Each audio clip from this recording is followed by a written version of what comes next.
এ খুলে যাবে।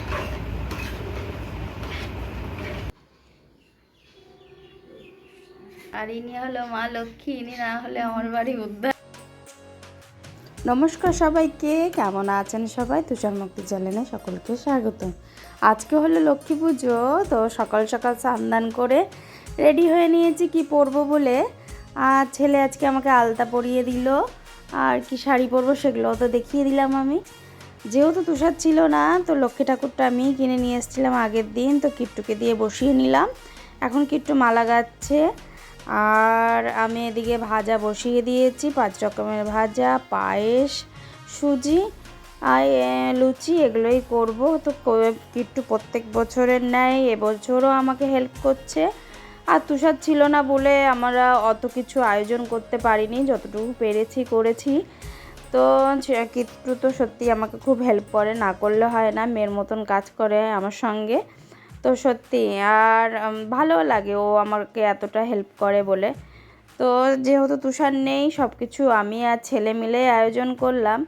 আজকে যেহেতু লক্ষ্মী পুজো, তো যতটুকু লাগবে ততটুকুই নিয়ে এসেছি। তো সব কিছুই হয়ে গেছে, আমাদের ভোগের আয়োজন করা। এখন আমি ঘরটা সাজিয়ে নিব সুন্দর করে। তো ঘটে প্রথমে সিঁদুর দিলাম, আমের পল্লবেও সিঁদুর দেওয়া হলো, কলার ছড়িতেও সিঁদুর পরানো হয়ে গেল। এখন আমি ঘরটা সুন্দর করে বসিয়ে দিব। এ দেখো আমার ঘর বসানো হয়ে গেল। মাকেও মালাগুলো আমি পরিয়ে দিয়েছি, কিট্টুই গেঁথেছে প্রত্যেকটা মালা। আর আমি হলো সুন্দর করে ওকে পরিয়ে দিলাম, মাকে, আমার রাধাকৃষ্ণ, ওদিকে হরিচাঁদ শান্তিমাতা, তো সবাইকেই মালা পরিয়েছি আমি। কিট্টু গেঁথেছে, এটা আমার কাছে অনেক বড় পাওয়া। ঠাকুরের কাছে প্রার্থনা করি যে আমার ছেলেটাকে যেন একটু মতিগতি দেয়, যেন পড়াশোনা বা খেলাধুলো ভালো করে। আর কিছু চাই না আমি। মা ভালো থেকো, তুমি সুস্থ থেকো, এইটুকুই আমি চাই। তুমি ভালো থাকলে সবাইকেই ভালো রাখতে পারবে, আমার মা বলতো। আগে সবার প্রথমে ঠাকুরের কাছে চাইবে তুমি ভালো থাকো মা। তো তুমি যদি ভালো না থাকো তাহলে জগৎকেই ভালো রাখতে পারবে না। তো সেটাই বাক্য অনুযায়ী আমি চলি মায়ের। তো আমি নিজেই পুজো করি, লক্ষ্মী পুজো। তো এখানে আমি পুজোয় বসেও গেছি। আর ছেলে ছিল না, ছেলে দাদুর বাড়ি চলে গেছিলো, জ্যোৎস্না ছিল আমার সঙ্গে। তো ও আমাকে সত্যি খুব হেল্প করে, যে আমার বাড়ির সহকর্মী, যে বলি যাকে, যে আমার সহকর্মী। তো ও না হলে আমার বাড়ির পুজো বলো, কোনো কিছুই বলো, উদ্ধার হয় না।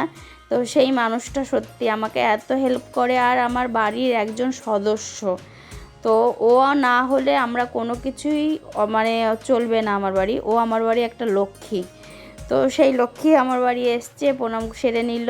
এখন হলো ওকে একটু ভিডিও করছি, ছবি তুলছিলাম ওর সুন্দর সুন্দর করে।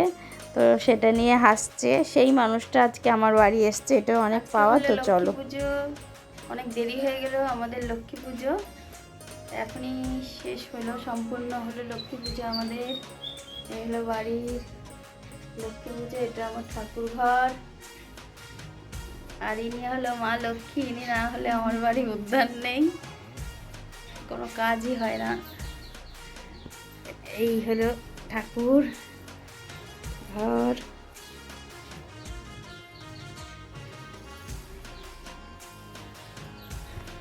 এখন আমার বাড়ি পুজো হয়ে গেল। এখন ঠাকুরকে আমি ভোগ নিবেদন করে দিয়েছিলাম। আমার বাড়ির লক্ষ্মী ঠাকুর, রাধাকৃষ্ণ আর হরিচাঁদ ঠাকুর। আমি এখন ভোগগুলোকে সবাইকে দিব। এই দেখো আজকে আমার বাড়ি। আর এটা হলো আমার মিষ্টি লক্ষ্মী ঠাকুর। দেখো আগেকার লক্ষ্মী ঠাকুর মিষ্টি না, কি মিষ্টি না।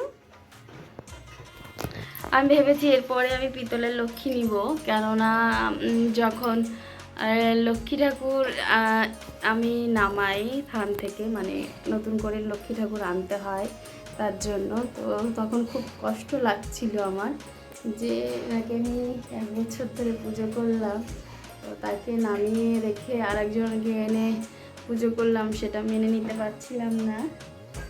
তো তার জন্য তুষারকে বলেছি আমি যে আমাকে একটা পিতলের ঠাকুর কিনে দাও, যাকে কোনো দিনও বিসর্জন দেওয়া যাবে না, চিরদিন আমার কাছেই রাখা যাবে, সবসময় আমার কাছে রাখতে পারবে, এরকম একটা ঠাকুর আমাকে কিনে দাও। পুজো হয়ে গেল, এখন হলো সবাইকে প্রসাদ দিব, আমার আশেপাশে যারা প্রতিবেশী আছে তাদেরকে। আর ভালো লাগলে একটা লাইক করবেন, শেয়ার করবেন। বড়দের আমার প্রণাম, ছোটদের অনেক অনেক ভালোবাসা, নমস্কার।